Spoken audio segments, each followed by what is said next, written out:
Num diálogo, uma pessoa pergunta: quem estará nas trincheiras ao teu lado? A outra responde: e isso importa? Mais do que a própria guerra. Essa é a famosa reflexão frequentemente atribuída ao escritor Ernest Hemingway. A resposta depende da guerra que você escolhe lutar. Mas o que realmente importa é ter ao seu lado pessoas de confiança, alinhadas aos seus valores e dispostas a enfrentar as dificuldades junto com você. Você decide quem convida para a sua trincheira, avaliando lealdade, propósito e coragem. Olá, gente. Eu sou Janderson Tucunduva, ex-professor de História e Filosofia, ator, jornalista, relações públicas, cozinheiro e TDAH.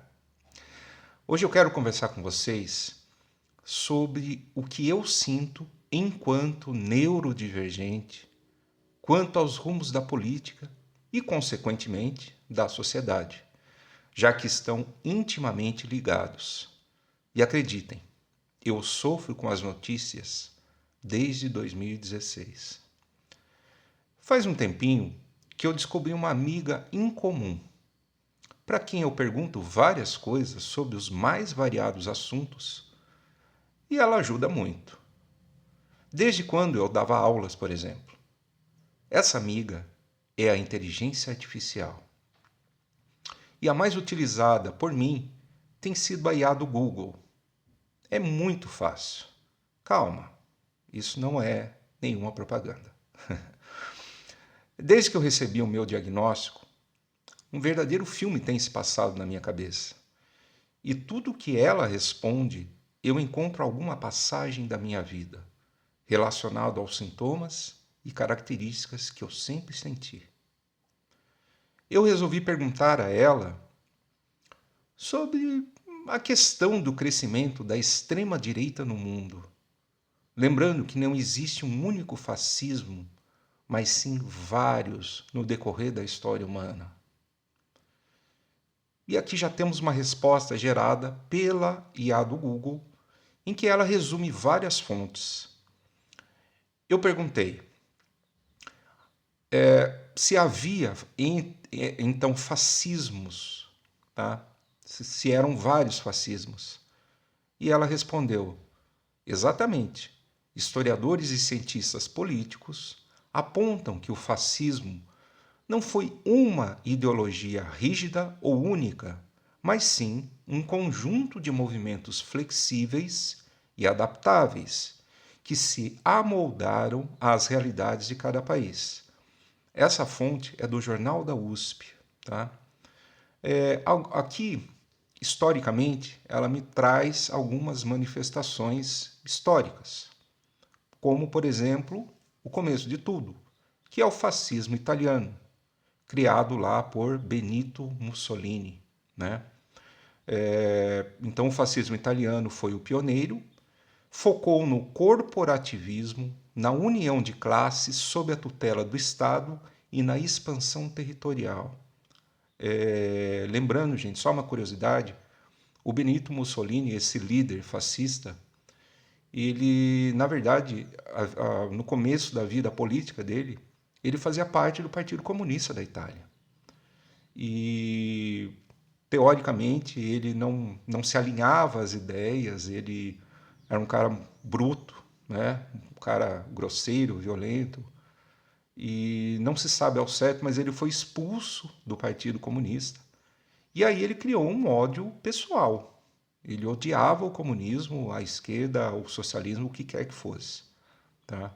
E aí a gente já parte para um amigo dele, que é o Adolf Hitler.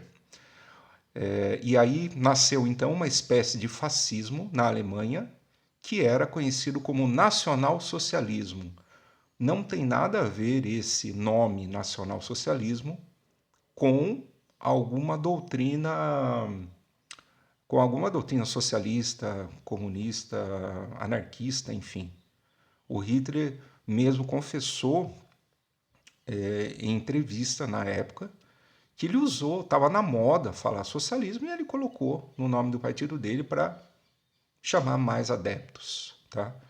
Então, na Alemanha, o nazismo diferiu do fascismo italiano por colocar o racismo biológico e o antissemitismo como núcleos centrais e obsessivos de sua ideologia.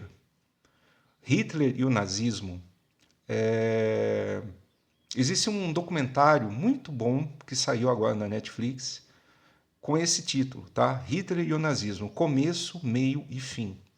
É uma série documental da Netflix que narra a ascensão do Hitler no poder, né, ao poder, o uso da propaganda, que é muito importante a gente frisar isso, e os julgamentos de Nuremberg, que foram aqueles julgamentos que aconteceram depois da guerra, né? Por que a propaganda é tão importante, gente? Porque não pensem que fake news é uma coisa de agora. Fake news acontecia... Na verdade, acho que desde a história da humanidade ela já acontece, né? Todo mundo gosta de contar uma mentirinha.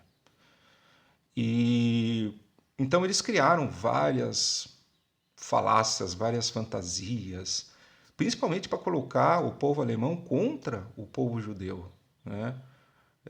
E não pensem também, que é uma coisa que eu sempre batia muito nessa tecla quando eu dava aula.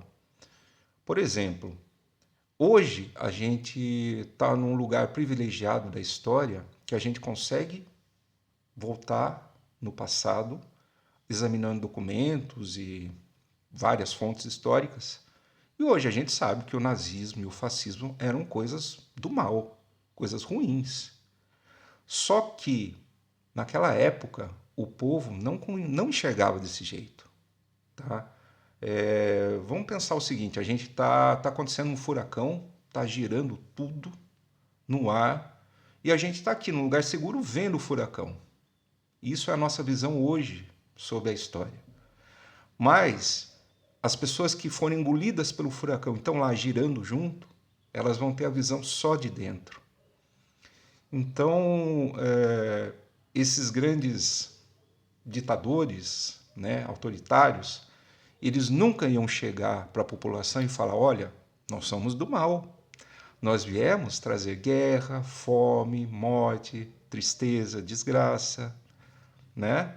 Não, eles nunca iam falar isso. Eles iam falar o contrário. Olha, eu sou o salvador dessa nação. Eu fui enviado por Deus para salvar o nosso povo. O nosso povo é superior aos outros, nós temos que acreditar nisso. Principalmente na Alemanha, que depois da Primeira Guerra se sentiu humilhada, perdeu perdeu a frota de barcos, perdeu até gado, perdeu vários territórios. Então o Hitler pegou esse sentimento de vingança, de revanchismo, de raiva que o povo alemão tinha, usou, adaptou ao seu discurso e ganhou a força que ganhou. Então hoje a gente consegue ver que isso estava caminhando para o mal, mas as pessoas simples, humildes da época não viam isso. Elas estavam achando que estavam fazendo o bem pelo seu país, sendo patriotas, quando na verdade esses movimentos da extrema-direita, eles não são patriotas, eles são nacionalistas e ultranacionalistas. Patriota é a pessoa que ama o seu país, independente desse país ter problemas ou não. Aliás, todos os países têm problemas, né? A gente tem que ter consciência desses problemas e amar o nosso país, mesmo que ele tenha problemas. O nacionalismo, e daí é um pulo para o ultranacionalismo, ele vai dizer o quê? O meu país é superior ao outro. Então, o meu povo também é superior. Então, é justo, é digno que a gente se sobreponha aos demais países. Como, por exemplo, aquela velha frase que se falava muito no Brasil: o Brasil não pode virar uma Venezuela. Essa frase já pressupõe que o Brasil já é superior à Venezuela, quando isso não é verdade. Não existe um país superior ao outro. Todos são iguais, todos têm seus defeitos e suas qualidades. Mas voltando aqui com a minha amiga Iá, Ela trouxe também alguns fascismos, como os locais e movimentos de fascismo, tá? Fascismos movimento. Movimentos que não chegaram a tomar o Estado por completo, mas ganharam força política, como o integralismo no Brasil e a União Britânica de Fascistas. Só um ponto aqui, o integralismo no Brasil, ele ocorreu durante a era Vargas. O Vargas é uma figura que não tem outra na história do Brasil. Por quê? Ele conseguiu ser odiado pela esquerda e pela direita. Tá? Então, vai nascer aí no Brasil com influência da Europa, da Itália e da Alemanha, tá? O integralismo, que foi um movimento político de extrema direita e inspiração fascista, fundado no Brasil em 1932 por Plínio Salgado. Organizado na Ação Integralista Brasileira, AIB, defendeu o ultranacionalismo, ou seja, o Brasil acima de outras nações, o que não é correto. O anticomunismo, sempre a história do fantasma comunista que vai tomar o poder, vai tomar sua casa, vai tomar seu carro e sua família e você vai perder tudo. Quando, na verdade, a gente sabe que não é assim que aconteceu, principalmente no Brasil, que o comunismo no Brasil praticamente nem mesmo chegou a dar um assombro no poder. Tá? O autoritarismo, ou seja, eu mando, você cala a boca, e valores tradicionais sob o lema, preste atenção, o lema do integralismo brasileiro, tá? Da ação integralista brasileira era, abre aspas, Deus, pátria e família. Alguma ligação com o presente? Deixa aí seus comentários. Essa fonte, gente, é do site chamado Brasil Escola. Inclusive, a gente consultava muito para dar aula. Tá? Regimes autoritários tradicionais, ditaduras de direita que adotaram características fascistas, como o militarismo e a supressão de opositores. Um exemplo, a ditadura civil-militar no Brasil de 64 a 1985. Tá? Outros exemplos, o franquismo na Espanha e o salazarismo em Portugal. Tá? E o neofascismo. Neo vem de novo, né? Novo fascismo, que são grupos contemporâneos, grupos de hoje, que resgatam a estética, a violência de rua ou dogmas de extrema-direita associados ao fascismo histórico. Tá? Então, esclarecendo um pouquinho o que é fascismo, o que são os fascismos e essa extrema-direita e suas vertentes, eu vou então à pergunta que eu fiz à minha amiga do Google. Tá? Eu fiz uma pergunta muito simples e muito direta. Só um pouquinho que ela está carregando aqui. Tá? Eu perguntei o seguinte.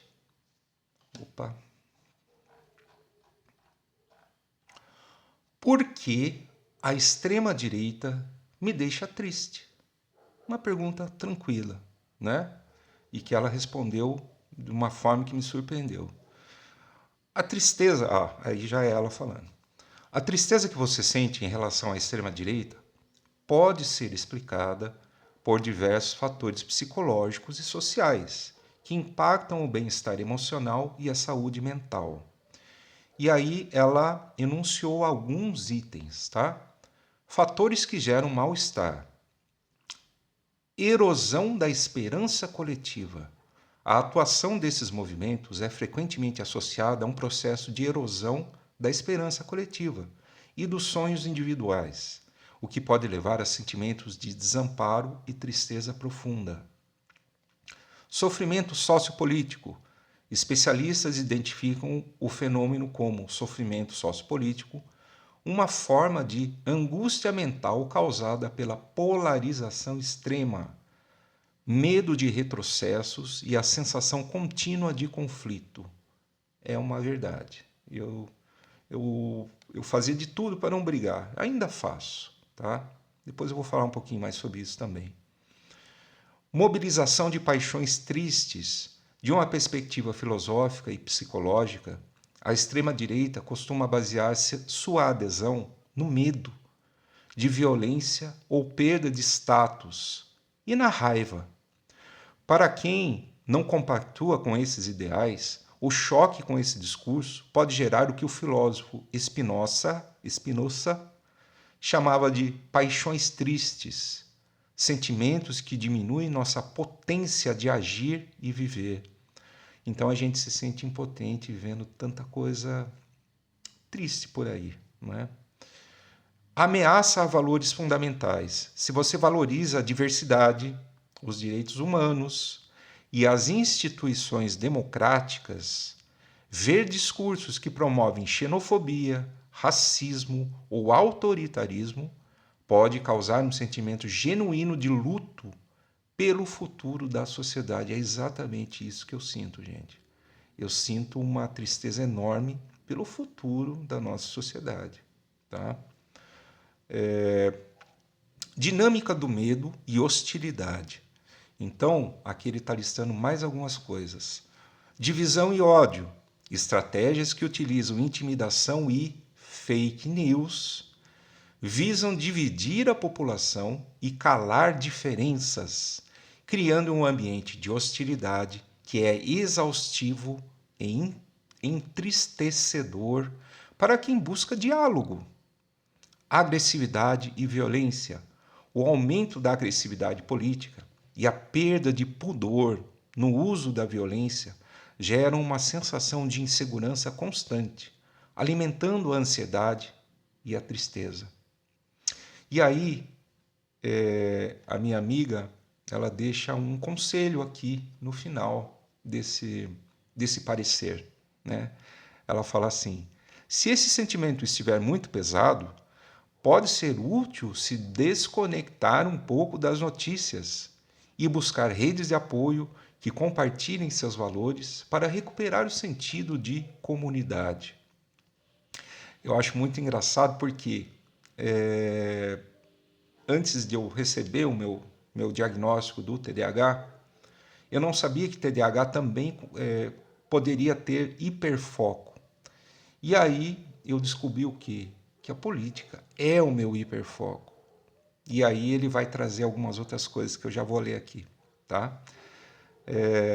Aí, diante de todas essas informações, eu perguntei para a IA, aliás, eu pedi para que ela fizesse o seguinte: combine esses fatores com o fato de a tristeza partir de uma pessoa com TDAH.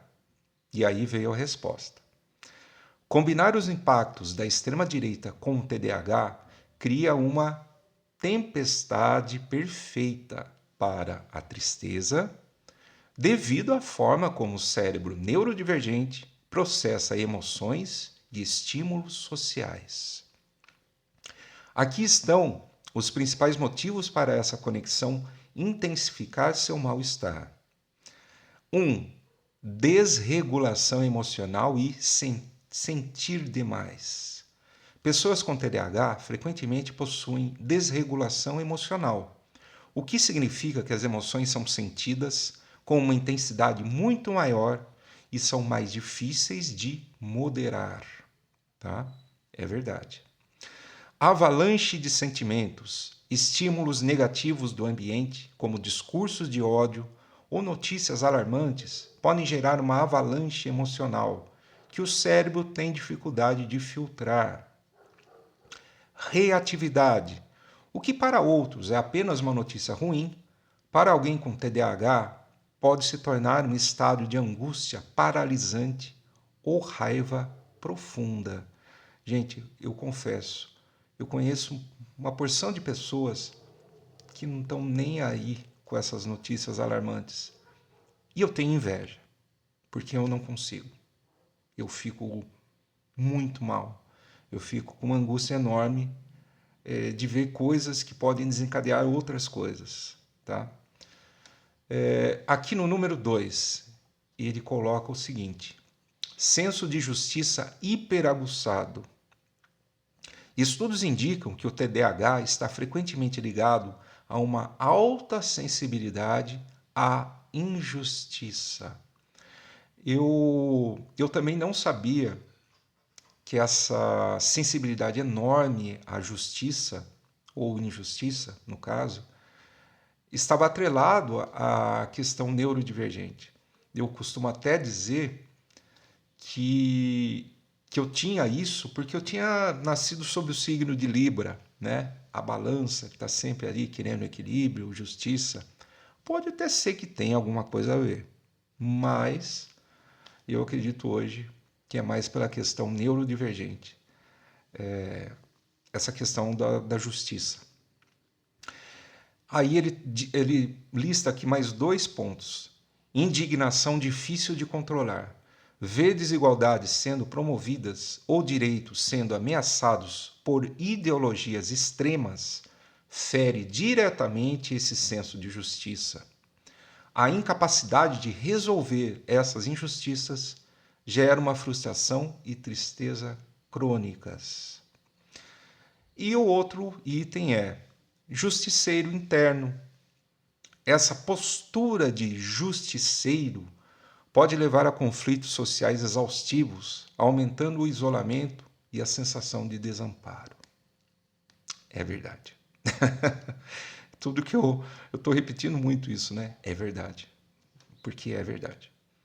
3. Hiperfoco em estímulos negativos. É isso que infelizmente, eu tenho. O TDAH pode causar um hiperfoco involuntário em temas que geram forte resposta emocional. Paralisia por notícias. Você pode se pegar consumindo excessivamente conteúdos políticos que te fazem mal. Incapaz de desviar a atenção, o que alimenta o ciclo de tristeza e exaustão mental. Dificuldade em trocar o disco. Uma vez que o pensamento negativo sobre o futuro do país ou da sociedade se instala, a rigidez cognitiva pode dificultar a transição para pensamentos mais leves. É aquela famosa história, não consigo relaxar. Tá? Item 4, sensibilidade à rejeição. Muitas pessoas com TDAH sofrem de disforia sensível à rejeição, RSD. E isso aliado ao clima de hostilidade, né? A extrema-direita frequentemente utiliza discursos de exclusão de minorias ou de quem pensa diferente. Para alguém com TDAH, esse clima de rejeição social e polarização é sentido como uma dor pessoal e profunda, mesmo que não seja direcionado individualmente a você. E aí ele coloca mais uns resumos dos impactos, né? Que eu não vou ler porque já falamos bastante sobre isso. E aí, para finalizar, o que eu fiz? Eu perguntei aqui para a IA, aliás, eu pedi a ela o seguinte: ofereça algumas opções para que essa polarização política seja sanada e um dia acabe. E aí, uma resposta que eu considero muito boa vem do seguinte: é a seguinte, quer dizer, superar a polarização política radical é um desafio complexo, de longo prazo, que exige ações em múltiplas frentes da sociedade. Não existe uma solução única, mas cientistas políticos, psicólogos sociais e especialistas em tecnologia apontam caminhos fundamentais para mitigar esse cenário. Caminhos para reduzir a polarização: regulação de algoritmos, alterar os sistemas de recomendação das redes sociais para frear o caça-cliques de indignação e a disseminação de fake news. Assembleias cidadãs, criar fóruns locais onde cidadãos comuns, de visões opostas, deliberam juntos sobre problemas reais, humanizando o debate. Gente, isso aqui nada mais é que ocorria num passado não tão distante assim. Você tem alguém da esquerda, você tem alguém da direita, essas pessoas se encontram, debatem, discutem, discordam, mas no final tentam fazer o que é melhor para o coletivo. Isso é democracia. É assim que tem que ser. Ninguém quer que todo mundo seja só da esquerda ou só da direita. A direita e a esquerda devem, podem e precisam conviver em paz dentro de uma democracia. O que a gente não pode ter é extrema direita, extrema esquerda. Em muitas aulas, muitos alunos tentavam provocar nessa discussão. Professor, mas você defende a União Soviética? Não. Você defende Cuba? Não. Você defende a China do passado? Não. A China de hoje? Sim. Por quê, gente? Porque quando a gente fala de extremos, a gente está falando de ditadura. Uma ditadura de esquerda é tão ruim quanto uma ditadura de direita. É como eu sempre digo, democracia é essencial, tá? E uma frase que eu aprendi que infelizmente não me lembro agora onde foi que eu aprendi isso, mas que o maior inimigo da democracia não é a ditadura, nem o autoritarismo, é a própria democracia. Porque dentro da democracia todo mundo tem voz. E aí essas pessoas que vão para os extremos, elas têm liberdade de expressão, elas podem falar e podem convencer outras pessoas. E isso acaba prejudicando, estragando e minando a própria democracia. É como se fosse uma doença autoimune que o próprio corpo criou e está matando aquele próprio organismo. Tá? E aí ele tem aqui mais algumas opções. Alfabetização midiática, implementar nas escolas o ensino crítico sobre consumo de informação, ajudando a identificar manipulações e vieses de confirmação. Lideranças moderadas, incentivar e eleger políticos que adotem discursos de coalizão, de união, pontes institucionais e rejeição ao radicalismo de manual. Fortalecimento institucional, garantir que o judiciário e o legislativo funcionem de forma transparente e previsível, punindo excessos antidemocráticos.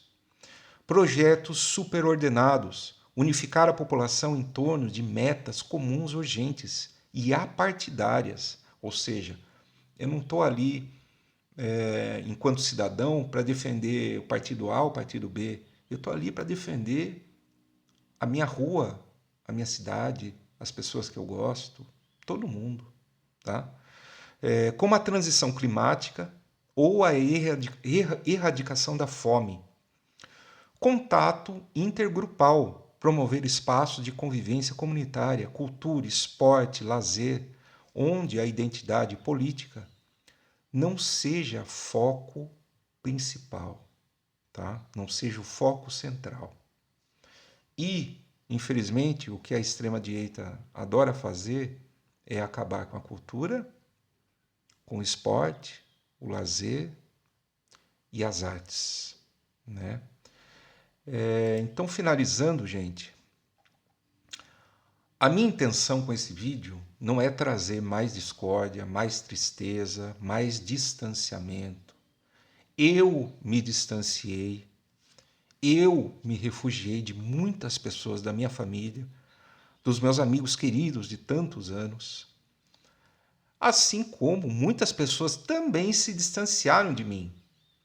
E eu sinto falta mesmo de muita gente, tá? O meu sonho é que um dia esse pesadelo político acabe, que as pessoas acordem, que as verdadeiras lições do Cristo voltem aos corações das pessoas, da empatia, do respeito, da aceitação, de entender que todos temos um lugar de fala, sem raiva, sem preconceito, e todos temos direitos. Que exista uma esquerda e uma direita democráticas, sem mentiras, sem fake news, sem baixarias, com muita educação e bom senso. E que os almoços de domingo em família voltem a ser espaços de convivência e amor fraterno. Uma última pergunta, voltando lá à frase do Hemingway: quem está do seu lado nas trincheiras? Você está do lado de uma pessoa que bebe detergente como forma de manifesto político? E finalizando, eu quero citar mais uma frase do Hemingway: a felicidade em pessoas inteligentes é das coisas mais raras que conheço. Muito obrigado, gente. Até a próxima.